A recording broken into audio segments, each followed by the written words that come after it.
व्यर्थ बोलून अहंकार आणि पाप साठवण्यापेक्षा फुकटचे नामस्मरण करून अंतःकरण शुद्ध करा. कारण नामसंकीर्तनाने पापांचे पर्वत जळतात आणि पुण्याच्या राशीपत्रा देतात.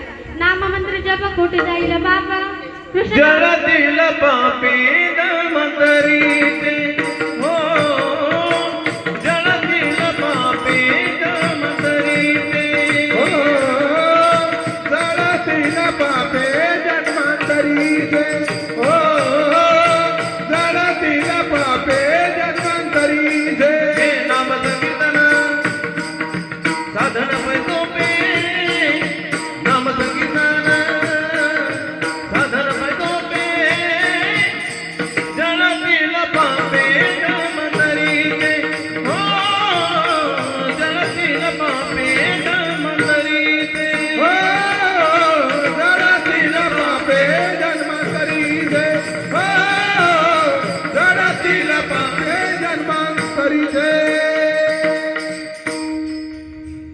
नामसंकीर्तन साधन पैसोपे जळतील पापे जन्मांतरीचे.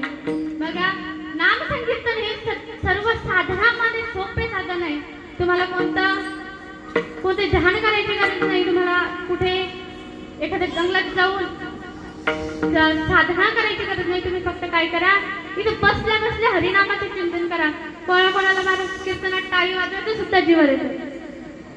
फायदा असेल तर माणूस सगळं काही करतो आणि बिना फायद्याचा असू द्या काहीच नाही मत ठेवाने मस्त फक्त महाराज. पण आज आनंद झाला की सगळेजण बिन न सांगता टाळी वाजवत आहेत. बघा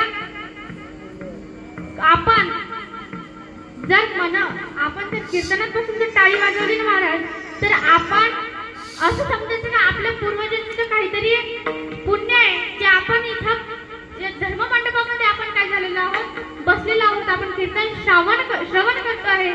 आपल्या कुणालाही इथे येणे काही शक्य नाही. ज्याचं पूर्वजांचं कर्म चांगले असतात तोच इथे येऊ शकतो. बाकीचं इथे येऊ शकत नाही. आता तुम्ही म्हणाल मग आता एवढंच पुण्य चांगलं आहे का?